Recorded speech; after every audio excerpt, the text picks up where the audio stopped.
Good evening, everybody, and welcome to episode 26 of the League One review show. My usual co-host isn't with us this week. He's not feeling too well, so luckily, Jonathan Harries from the MKDSA was more than happy to jump in. Last time you were on this show, Jonathan, was episode 19, 7 episodes ago. A lot has happened in League One since then, both at the top and at the bottom. For new viewers to the channel or to this stream, let them know what you're all about, what you do, and links, as always, are in the description down below. So my name's Jonathan Harries, and I'm a huge, massive MK Dons fan to my, positively and negatively, depending on which fan base you are. Really enjoying the season so far, enjoying being part of this content, helping the MK DSA with their match previews, their trash talk articles with opposition fans, and it's getting to that business end of the season where nerves are jangling whether you're at the top or the bottom. I'd agree with that. Nerves are definitely jangling. We are aware that there's quite a big game on the telly. It's playing in the background, Nottingham Forest against Liverpool in the FA Cup. So we will try and keep this one a little bit shorter and sweeter than what last week's was. We went over an hour. Lizzie and Jake. Lizzie is in the chat. Good evening. Hope you had a good weekend away at Fleetwood, regardless of the scoreline. But if you are new to this, get your comments in. We'll try and go through as many as we can. But what we do is we look through last week, League One fixtures, and we just chat about them and put the world to rights. And we have a little bit of Sunday therapy, don't we? Well, you do. Yeah, yeah. Not all of us need the therapy, unfortunately. So we had a quick chat before we came online, and the game that we kind of picked out from midweek. It was a rare one for myself and Jonathan. Neither of our teams were playing midweek, so we could sit back and kind of relax and just see the results coming in. And luckily for Doncaster, results went our way. Not so lucky for MK Dons. They didn't really go your way, did they? No, all we can keep doing is picking up the 3 points our end, but it would be nice if a few teams did us favours now and again. But you can only, the way I see it now, you can only decide what your club does rather than decide the fate of others. Well, that is true for MK Dons, but for Doncaster, we're literally looking at every single other result and hoping that it continues the way it is. I can't remember who said it on Twitter this week, but somebody mentioned that if you look at the bottom 6 teams in League One, if they extended the relegation from 4 to 6 teams, I don't think any team within it could really grumble. Sheffield Wednesday won, Accrington won, Crewe getting beat by Wigan 2-0, which was good for Doncaster, not so good for Milton Keynes. Plymouth won, Portsmouth 0. Don't think that really impacted MK Dons that much. Plymouth are part of the chasing pack. Portsmouth, we'll get onto them a little bit later from their result on Saturday, but potentially their playoff push is gone. Charlton and Gillingham, a good result again for Doncaster. We'll go into that game in a little bit more detail. Rotherham 2, Lincoln 1.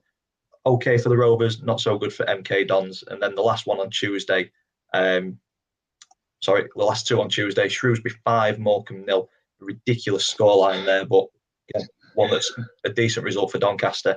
And Wycombe 1, Fleetwood 0, which was a 94th minute heartbreak absolute heartbreak for Nappers. But the game that we picked out for on Tuesday was Charlton 1, Gillingham 0.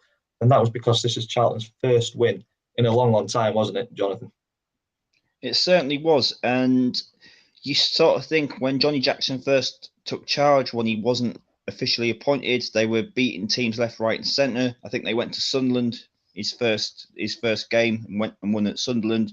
And you were thinking with the squad they had that playoffs would be a minimum, but the wheels fell off. I know they've had serious injuries. They're only just starting to get the decent players back, but I just felt that this was a crucial win.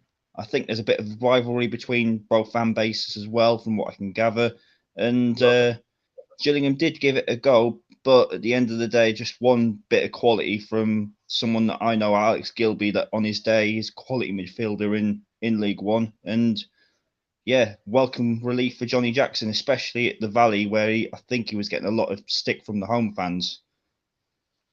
Yeah, and this, I mean, we'll come on to Charlton's result on Saturday as well. But they're starting to hit a little bit of form. We spoke about it a couple of weeks ago. That they were hitting a rough patch. They were looking over the shoulder. You just mentioned Johnny Jackson had that interim manager position where it went really, really well. As soon as he got it, like you say, the wheels just seemed to fall off. The injuries had piled up and things. I was just about to mention Tyler. Hopefully, get him on the show next week, or at least on the match day vlog on Saturday. But how the tables have turned. Thank Christ for these results this week. Yeah, exactly that. It was in the chat last week saying that the place was doomed. It was an absolute circus. They were going down. So two results, and that changes the outlook at the bottom of the table. So yeah, a good result for Charlton midweek, and it's eased that pressure a little bit. Moving on to the weekend's results. So this is where we dive into the fixtures a little bit more and talk about each team individually. Don't forget, get your comments in, and I will try and go through as many as I can while we're having this conversation today. But yeah, Rotherham 0, Shrewsbury 3, and after winning 5-0 midweek, 3-0 at the weekend, 8 goals in 2 games. I think Shrewsbury have eased their relegation worries and are on the right direction, or they're just a tough one to call for me. They seem to have turned into prime Barcelona in the space of 7 days. 8 goals in 2 games is very un-Shrewsbury like. I know Saturday was affected by the red card, even though they were a goal up. Debatable whether it was a red card. I don't think it was. I think it just looked worse than it initially was. How are you meant to jump if your arms are by your side? But I'm sure that that's not the major concern for Rotherham. I mean, to lose at home 3-0 to Shrewsbury, I think Rotherham fans are now sort of feeling the pressure as whether they can keep their automatic spot. And I think this break for them in the league might be a good thing. I did say to Rotherham fans, I think they've got their final coming up soon as well against Sutton in the Pizza Trophy. And I just feel that maybe this is the right time for Rotherham to have a break again. Their injuries are piling up again, and it just depends how they come out after this mini break. But as an MK fan, this is giving me hope that automatics isn't out the question. I've got to be honest. Yeah, it's definitely one of those results that you look at as part of the chasing pack and think, wow, that's one that wasn't expected. Probably broke a few accumulators over the weekend, but I feel sorry for Ian Bradley, he's a regular viewer of the show. I've not seen him in the chat yet, but he's probably still recovering. To be fair, his 60th birthday yesterday, so happy birthday, Ian. Yeah, happy birthday, Unfortunately, your Ian. team couldn't give you the present that you deserved, but he's got worries that they're going to slip out of the top 2, and this is one win in 5 for Rotherham. Like you say, maybe this break has come at the right time for them. Pizza Trophy, people say that it's a bit of a Mickey Mouse Cup, but silverware is silverware. Do you think that's potentially taken their attention with the gap that they had at the top of the league? Potentially. I mean, I haven't really looked at what squad they put out in the competition, because obviously it's a competition that I don't really get myself concerned with, to be honest. I feel it's been devalued since the under 21s have been taken part. I'd agree with that. To me, the league for Rotherham is now much more important. I looked at their fixtures yesterday after their loss. My God, have they got a tough run in? They've got Plymouth, they've got Sunderland, I think they've got Ipswich. I think they might even have Portsmouth. So yeah, Pompey away, Ipswich, Oxford, Sunderland, and they could do us a massive favour on last day with Gillingham if it goes that far. But yeah, it's. I think if Rotherham fans had the choice of winning the Pizza Trophy or getting automatic promotion, I think they'd all go for automatic promotion. In all honesty, yeah, it's got to be, hasn't it? But a good result for MK Dons, nonetheless. Moving on to a good result for Doncaster. I thought this one was a 0-0 until I looked later on and then realised that another late goal, 95th minute heartbreak for Crewe. Bakayoko, Bolton, one of those teams. I mean, you look at the stats in terms of shots on target, absolutely battered Crewe. But possession wise, passing, a very, very even game, but maybe just a little bit of quality to break bottom of the table Crew down in the end. Absolutely. It was, from what I can gather from the fans, it was a lot more. There was a lot more heart and desire from Crew in this game. There were more bodies on the line. I think their goalkeeper kept him in it as well, made a couple of good saves from the highlights, and it just shows that you've got to switch on for the full game. You can't switch off for 1 minute. And to be fair to Bakayoko, that was a quality finish at the near post. And are Bolton going to make the playoffs? I think Bolton fans are hoping that if they win their 8 games that they might do, but it's a tough ask to win 8 games in a row in this league. I think they might just fall short, but because it is the wow, business what a end of the season they've season, had. we'll have a look at their running. I mean, Wigan, that's a tough game. Bolton, Portsmouth, sorry, Sheffield Wednesday.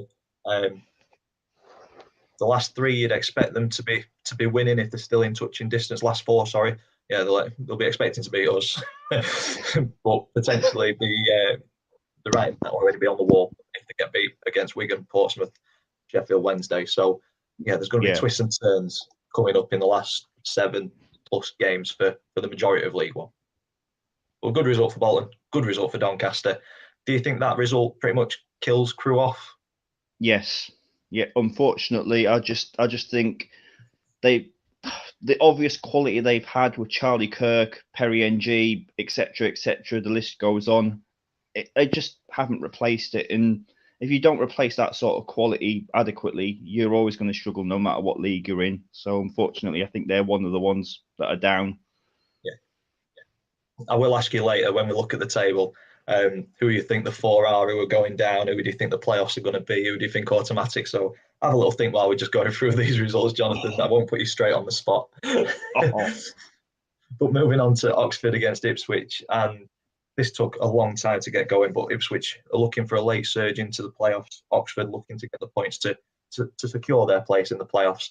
And 2 decent teams in League One pretty much cancel each other out. Would you agree with that? absolutely. I mean, on reflection, if you're Ipswich, you're gutted to concede after dominating that second half. Real good goal again by Selena. Good build up play, and yeah, it looked like all the world like MK were going to be done a favour, but Luke McNally from a corner. And I think the best bit of that game was watching the Ipswich defender Wolfenden, after conceding that goal, Matty Taylor getting in his face, kicks the ball at Matty Taylor and nearly sends him flying. So I was quite happy with that. But yeah, I don't think it's. I think playoffs for Oxford is probably almost certain. Ipswich, I think a lot of their fans are thinking of next season now, to be honest. Let's have a quick look at their running as well. See what kind of games they've got. Um, Ooh, Cambridge, Shrewsbury. That's a tough double header with Rotherham and Wigan. But then yep. Crewe and Charlton to finish the season off. There's an outside chance, isn't there? That Plymouth game could be huge next week. Yeah, definitely. I mean, let's have a quick look at the table. So yeah, Plymouth. Wow, I it's think they very need to tight, win isn't it? next week. I think Yeah, Ipswich need to win it next week to stand any chance, personally. yeah, I'd agree with that. Moving on to Plymouth. So we just mentioned Plymouth, a massive game for them coming up next week. But Saturday's game made it 4 in a row in terms of wins without conceding a single goal. Um, we've spoken on this show. There were the pace setters at the start of the season, and then the wheels fell off a little bit. They hit a bit of a patch. It looked like they were going to drop out of the top 6. I think they did for a little bit, but they've stayed on the coattails of it, and they've turned that back around, and they're looking pretty strong coming into this now, aren't they? They really are, and I didn't give them any hope at any point this season, but absolutely fair play to what job Ryan Lowe did at the start of the season, what Schumacher's carrying on after Lowe has left. That could have been a massive, massive point in their season. When you've got 4 good strikers like Harding, Jephcott, and Ennis, Panuccio Kamara is ridiculous in League One level. Jordan Houghton doesn't get the credit he deserves. Their No. keeper, Cooper, is phenomenal. And you went to home park towards the start of the season, Dan. You know what it's like when Plymouth are doing well. That place can be bouncing. So Yeah, well I done to mean, Plymouth. we went 1-0 up there, and the atmosphere seemed a bit nervy. I think we were rock bottom of the table at the time, or I don't think we'd been out of the bottom four, to be fair. So we were there or thereabouts. And Plymouth were the pace setters, were top of the table. It was a dead cert that they were going to beat us. I think they expected to run away with it. And when we went 1-0 up, I think the atmosphere, you could tell that there was a bit of nervousness around the stadium. But as soon as we got that first penalty and scored it, there was only going to be one winner. And that crowd was definitely the 12th man. And it's going to be a tough place to go for any team in the playoffs if Plymouth do make it there. And I think they will. I have just had a drink as well because Niall Ennis, ex-Rovers player, we've got another one coming up. But for me, the pick of the goals out of that one was Ryan Hardy's on the 79th minute, an absolute beauty of a curling strike from the kind of corner of the box. Yeah, brilliant, absolutely brilliant. And Accrington aren't, although the scoreline does suggest that Accrington aren't any pushovers. They got a decent point away at Sheffield Wednesday midweek, so I think it's just one of those where just Plymouth just showed their quality. Yeah. Stevie Watson in the chat. Donny played really well that day. Yeah, they did. It's one of the rare occasions that we did play well this season, but we still came away with absolutely nothing. On to one of the many 0-0 draws this weekend. Lincoln 0, Sunderland 0. And coming away from this one, you'd think Sunderland will just be scratching their heads as to how they've not come away with 3 points. They absolutely peppered Lincoln's goal throughout the game, but they just couldn't find that little bit of quality to find the back of the net. Absolutely.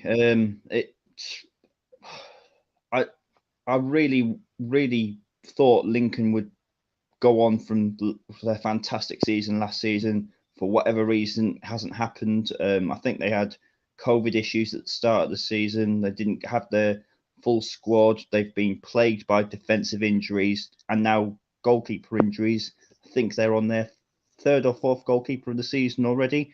But he made a fantastic save towards the end from, I think it was from Ross Stewart. And that's a good point for Lincoln. I can't see them getting relegated. Sorry, Jake. I've probably just, if you're in the chat, Jake, I've probably just given you the kiss of death. And Sunderland, I think Sunderland are just going to scrape in the playoffs. I don't know why, but I just got this feeling that they are. That's a big call. Lizzie clearly had a very good weekend away in Fleetwood. It was a stopover for Doncaster Rovers. I think they went down Friday, came back today. So we will try and skip over the ex-Rovers player claxons and drinks. Lizzie is not feeling quite up to drinking when a Rovers ex-Rovers. Oh, come on, Lizzie, you're better than that. And on to the Rovers game against Fleetwood. We were chatting before we came on, and it just seemed like half chances for both teams. Just a lack of any sort of quality, any sort of footballing ability. And do you think it's two teams that were trying not to lose the game more than actually going out and trying to win the game with the fear of leaving themselves open a little bit? But for me, if that is the case, I'd rather see Rovers go out all guns blazing. We've been beat 4-5, 6-0 all season.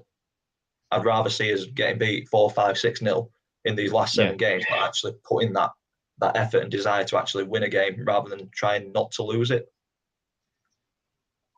Absolutely, and I think it was just a fear of the two teams thinking if they lose that they're going to lose ground on those above them.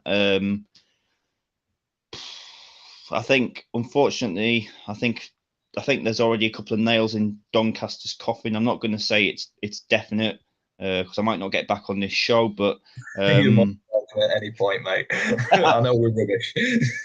But at least the Doncaster fans didn't have to endure Captain Pugwash. I suppose that's the only positive that they can take out of yesterday. Yeah, a clean sheet and no pugwash. That's a couple of positives for sure. And the fact that results have gone our way again, we've just not capitalised on it. Still in touching distance, and it's still that small little prick of light, which is hope that we're going to get out of it. And come next Saturday, I'll be very positive. I think we'll get out of it, and then we'll probably not do anything.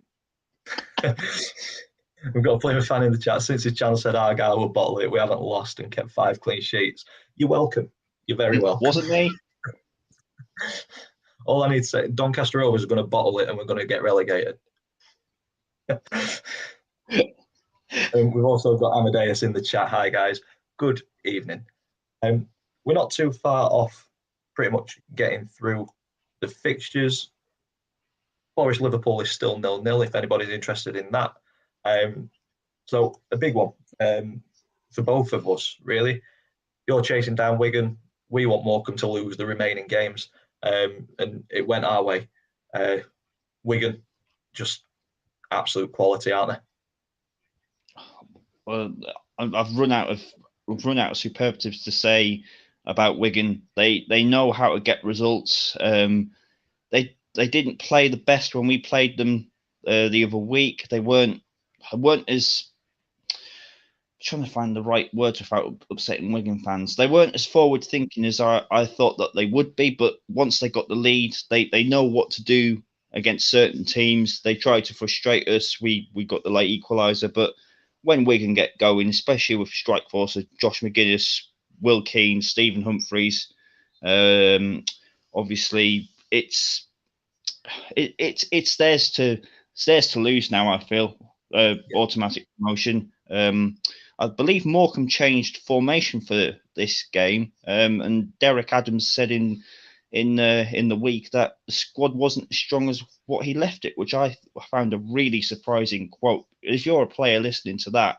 your morale must be down. But yeah, it's not going to fill you with confidence, is it? No, absolutely. And I think Morecambe have got one hell of a run in, like really difficult run in. I know we've got them last home game of the season, but Oxford, Burton, Cambridge, they're not too bad. Charlton, Pompey, MK Dons and Sunderland. Yeah, that's a tough old run in, isn't it? Wow. But Wigan, title contenders, do you think? Well, they're obviously title contenders. They're up there. They're within touching distance with the games in hand. I think the question marks for us on this channel recently or over the past couple of weeks was the break in football that they had and the amount of games that they were going to be playing week in, week out. I think playing Saturday, Tuesday every single week for, is it 10 or 11 weeks, something like that?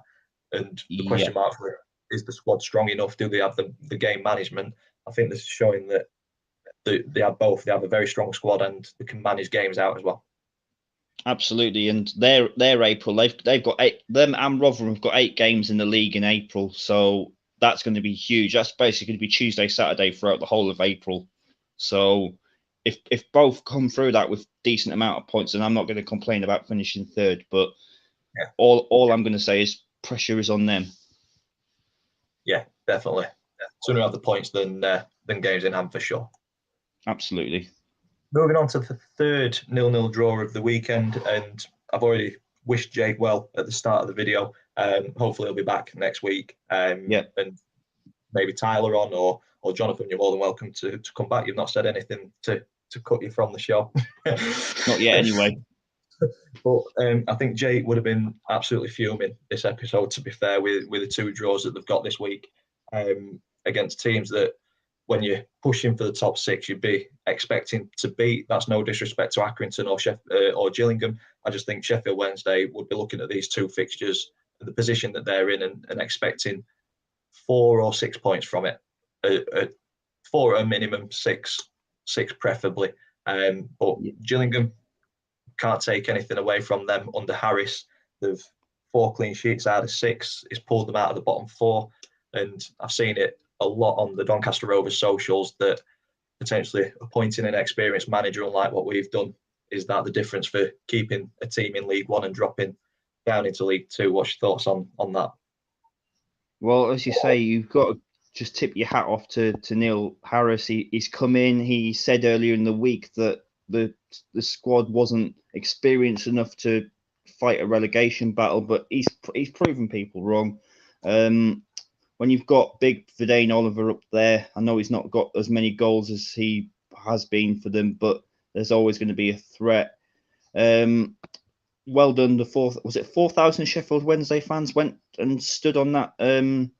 Between 3 or 4,000. Can't really call it a stand, can I? But congratulations to them. Cracking support. Yeah, absolutely. But the firepower they've got, I mean, they've still got Josh Windass to come back, for God's sake. I mean, I'm trying to find a reason for them not to get in the playoffs, but I just can't. I really can't. There we go. Big call for Sheffield Wednesday fans. Amadeus, before we move on to the next game, Amadeus is in the chat again. Everyone's dropping points in silly ways at both ends of the table. No team can take anything for granted. Look at Rotherham. Yeah, exactly that. And also, a massive congratulations to the travelling fans, especially with ridiculous fuel prices that everybody's facing at the minute. So credit to the Sheffield Wednesday fans that made that long old trip, over 3,000 of you. And then we've also got a question from Lizzie. I don't know if you've seen this, Jonathan, but thoughts on the Meepo situation. So a little bit of context to that question.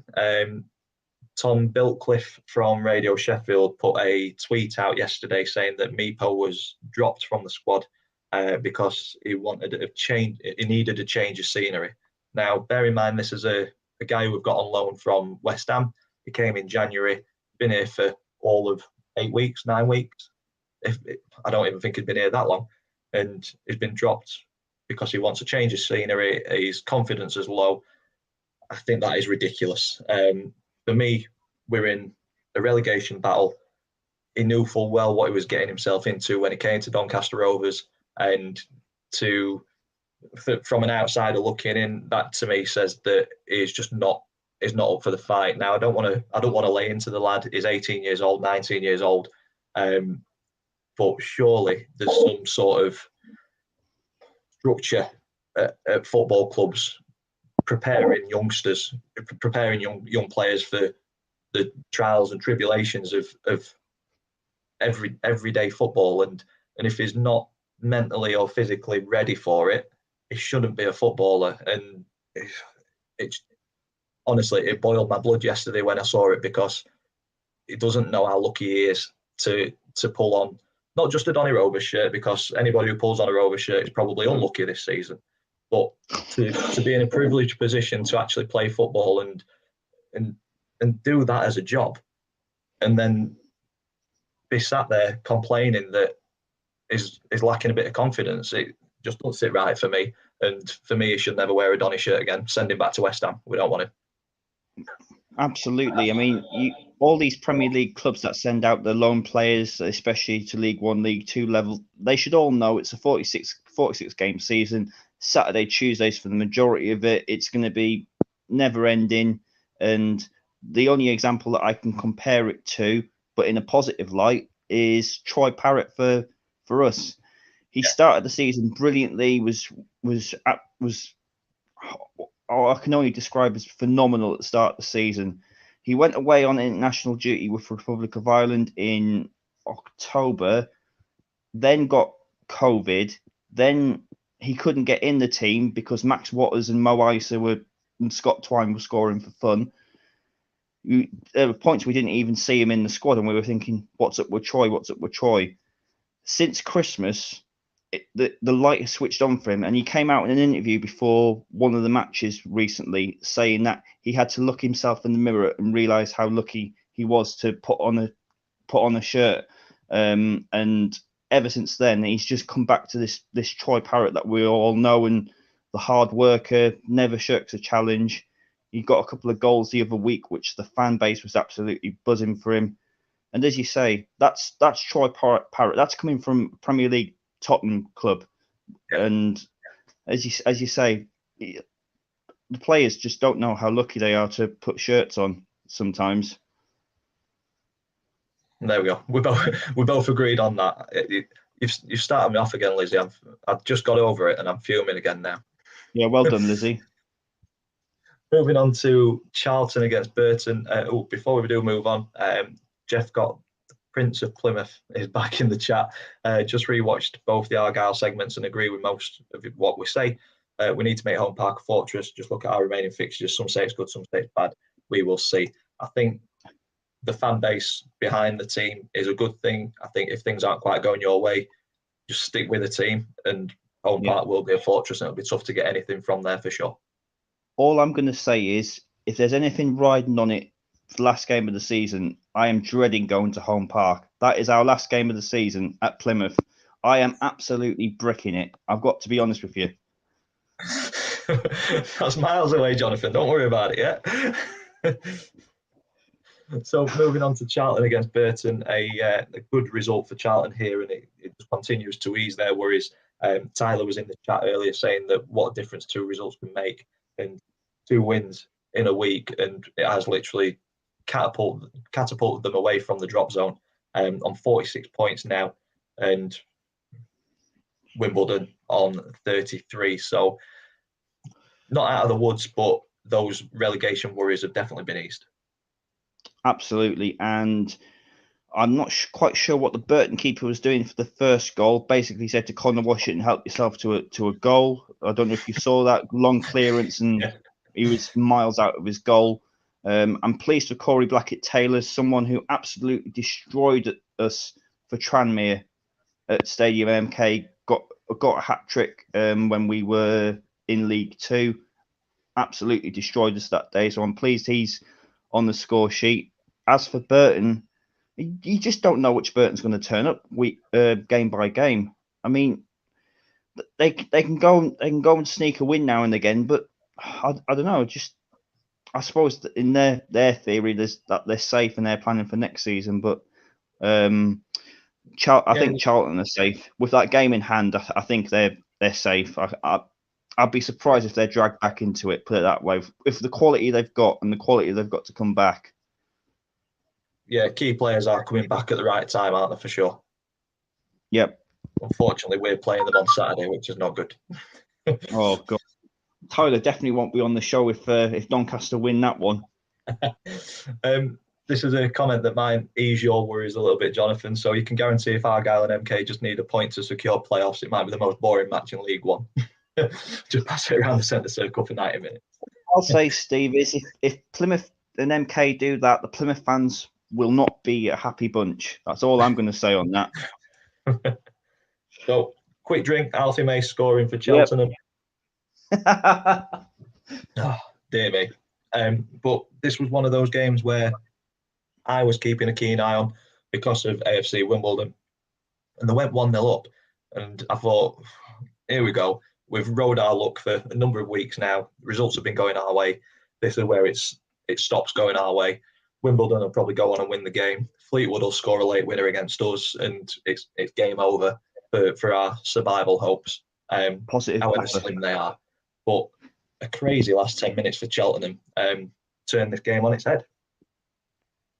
Absolutely. I mean, I think now, and I say this with a wry smile on my face, AFC Wimbledon have now gone 20 games without winning in League One, and they're finally in the relegation zone. It's taken quite a long time for them to get in there. This is going to sound completely. Yep, this is going to completely sound biased, but I think that mentally that they're gone. I just can't see where the goals are going to come from. This is going to bite me on the backside because we've got them coming up soon. So, yeah, I honestly think there's nails in the coffin for AFC Wimbledon now, and Cheltenham, phenomenal season. Really gave us a good game the other week as well. Great job Michael Duff has done. And where's this Alfie May been then? It wasn't at Doncaster, put it that way. I'll take it back tomorrow, though, for sure. 22 goals this season for Alfie May, a fantastic season. And he's one of those players that I look out for, and I'm happy when he's scoring. But I wasn't happy when he scored against us in that 4-0 drumming a couple of weeks ago. Yeah. The final 0-0 of the weekend was more beneficial for Wycombe than Portsmouth. We mentioned it earlier on in the stream. If you're watching this on repeat earlier on in the video, Portsmouth playoff hopes gone with this result, do you think? Yes, I think it was a tight game from the highlights. I think from the reports, the Portsmouth goalkeeper kept him in it a couple of times. Yeah, He's had a great season. I don't know if you saw on the highlights when the Cowley brothers got booked when I think George Hurst was clean through and he got pulled down. I don't know what you thought on that situation. I thought the Cowleys had an argument with that. I really do. Yeah, I I do as thought it was well. cool. Yeah, I don't understand why a player would go down if they're clean for own goal. Um, it looked a clumsy challenge, but then the referee decided it wasn't, and obviously the Cowleys have decided to tell them exactly what they think, and the referee's not liked it and booked them. But yeah, I think they can be a little bit aggrieved with that challenge. I think it was clumsy. Yeah.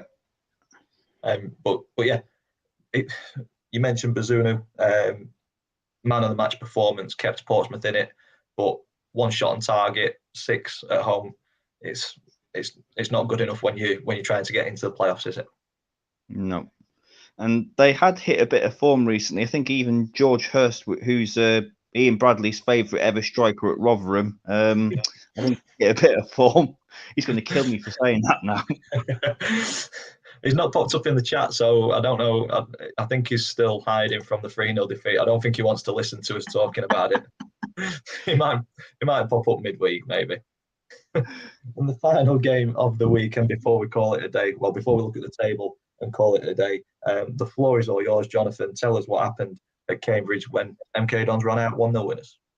Well, you'd have thought the form we're in, the away form we're in, the form side in the whole of the top 4 leagues, you'd have thought this might be a comfortable win. Was anything but. Cambridge came out the blocks, hit the bar early on, had one cleared off the line sensationally by Connor Coventry. I'm not even sure how he's done that. That was as good as a goal.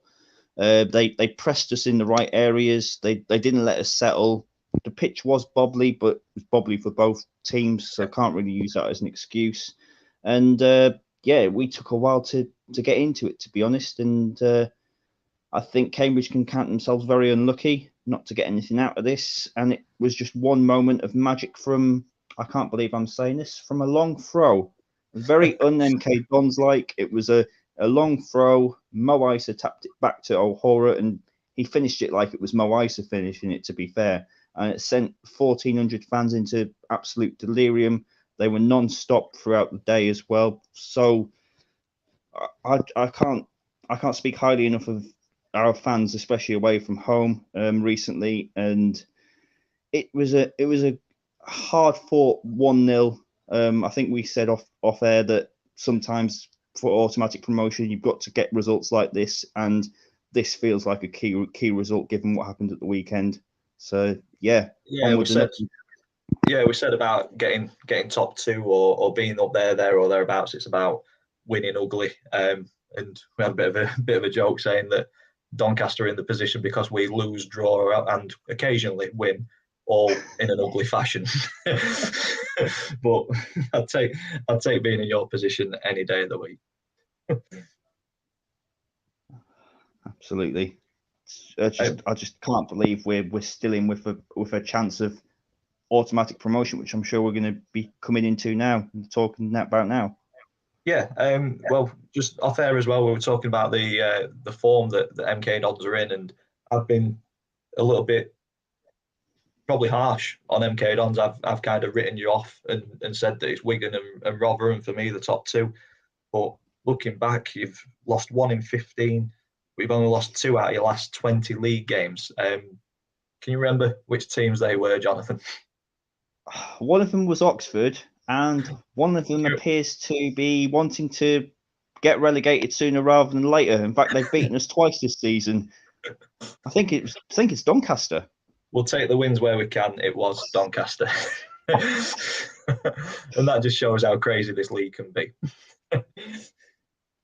So finishing off with the table, scoreline for Forest Liverpool is still 0-0, 40 minutes gone.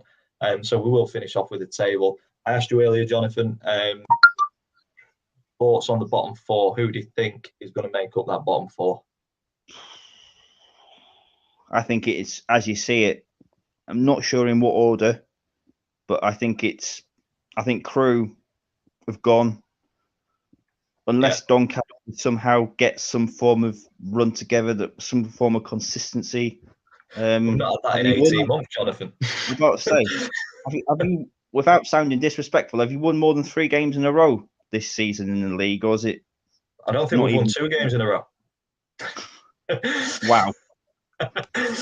I might be wrong, but it don't jump to mind winning back-to-back games this season. I have to have a look. Anybody who knows off the top of the head in the comments, let us know. But I don't think we've won 2 games in a row this season. Yeah, Morecambe. I really, really wanted them to stay up. I really enjoyed sort of the underdog story, but I think they've given themselves too much to do. And AFC Wimbledon, well, it was certainly going to tell after 20 games that they were going to go down there. And fortunately, I think this is the season. I think it will be a double whammy if the top of the table, if we get automatically promoted, it'll be a double whammy down there for them. Yeah, we know exactly how that feels because Rotherham are up there and we're down here. But I think I agree with you on that. Gillingham looking decent. With Harris, I think they've turned a corner and potentially they're going to continue picking up points here and there and just ticking away. I think Fleetwood are probably the ones that we could potentially catch if we get a run of form because they're struggling. But I think they might just have enough to avoid it, and it will be these 4 potentially in a different order. Yeah. So Liz has just popped up. Our last back-to-back wins were under Andy Butler. So yeah, wow, we've not won back-to-back all season, so we aren't going to get a run together. I can't believe that. Yeah. And before we go up to the top of the table and get your top 6, Amadeus has popped in with, if MK end up in the playoffs, which team would Jonathan most dread playing out of the others in the chase? So we will scooch up to the top of the table now. So if you were to finish as it is, with MK Dons in 3rd, and then out of Plymouth, Oxford, Sunderland, Sheffield Wednesday, Wickham, and we'll put Ipswich in there. From 4th to 9th, out of those, who are you wanting to avoid, mate? Probably, if there were 2, it would be Ipswich because of the form they've shown under McKenna, the clean sheets and everything.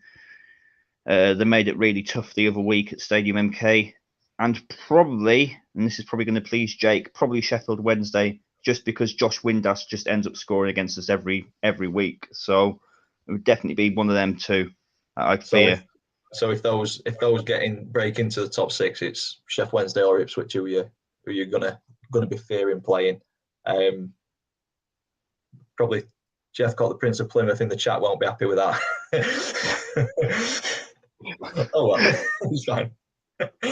So the question is now: if Sheffield Wednesday or Ipswich are going to get into that top 6, or do you think it's going to be similar to what it is? I'm gonna stick my neck out on the line here, and it's not going to please Ian Bradley, and I know I'm going to get a DM from him at some point this week. I think it's going to be Rotherham, Plymouth, Oxford, and just Sunderland. I think both Sheffield Wednesday and Ipswich are just going to fall short. I don't know why I've got this sneaking feeling that Sunderland are just going to sneak it. They, in my opinion, do they deserve it? They were really streaky under Lee Johnson. They haven't really got going under Alex Neil. But when you've got a striker like Ross Stewart, who I believe is getting called up to the Scotland squad, you've got half a chance. So I'm going to stick. I'm going to say that's my playoffs, which means that I think Wigan are going to be champions, and I think, and I hope, and I pray I'm not giving us the kiss of death. This has been recorded, so this is going to come back and bite me. I think MK are going to finish 2nd. I really do. If you look now, we've caught up with Rotherham with the amount of games, so it's now a case of who's going to hold their nerve. And exactly I just feel with our fixtures, especially the next 3 fixtures we've got, which are Shrewsbury and AFC Wimbledon. We've got the Crew one to reschedule for next weekend. But then our Easter period, if we can get past Oxford and Sheffield Wednesday over Easter and still be there or thereabouts, then we're going to get automatic promotion. Some big goals, definitely. Amadeus is an owl, and he can see Corbin scoring the winner against us. You're not the only Sheffield Wednesday fan that is thinking that. Me and Dan can attest to Jake thinking the exact same thing. Yeah. When we signed him. But I think that just shows how difficult League One is to predict this season. If MK Dons were in the playoffs, you've said potentially Sheffield Wednesday or Ipswich could break in there, and you'd worry against playing those. But then you've not put either one of those in your top six without it standing now, because so many teams are taking points off of teams you wouldn't expect, and it makes it for good viewing, doesn't it? Plymouth have got a heck of a run in. If Plymouth stay in the playoffs, if they're running, they're absolutely fair play to them. They fully deserve it. But it could be a point, Dan, where the top three could finish on 90 plus points and one of them misses out. That is ridiculous. Yeah, that's horrible. But with a season like that, it means that the bottom is a little bit more easier to get out of, and you're not having to get to 50 points. You're probably having to get to 38 or something like that. Yeah. So mad. 47 minutes. It's been a decent show. I've really enjoyed it. Thank you for coming on, Jonathan. Thank you for putting the League One world to rights with me this Sunday. Wasn't too bad because we didn't lose this week, so it's not taken too much therapy to cheer me up. But I have enjoyed this last 40 to 50 minutes. I hope you have too. As always, in the description down below, Jonathan's socials are there. Please go ahead and follow him. Follow me if you haven't already. Subscribe to this channel. Why wouldn't you? Go for it, mate. I said, why wouldn't you follow Dapper? He says it as it is. He's one of the best YouTube vloggers out there with nappers and everyone, and just he's a quite podcaster. I'm probably going to get slated for saying that, but I have not paid Jonathan to say any of that. But no, I'm also playing in the Eve Merton Dreams Trust Legends game on the 7th of May. We've had a couple of players announced this weekend for Doncaster Rovers. The legend James Coppinger is playing, so I am absolutely buzzing to be playing alongside him. Sheffield Wednesday, Chris Brunt. So two very good legends announced this weekend to start it off. So I'm looking forward to that. Link to the donation pages in the description down below. If you want tickets for it, just hit me up on my socials and I'll give you all the information and everything else. So if you are watching this on repeat, please comment in the section down below. Show some love by putting a big thumbs up on it. Subscribe to everything, as I always say. And if you've enjoyed it, thank you. And we will see you again in the next one. Yeah, I think we're done. Still showing live.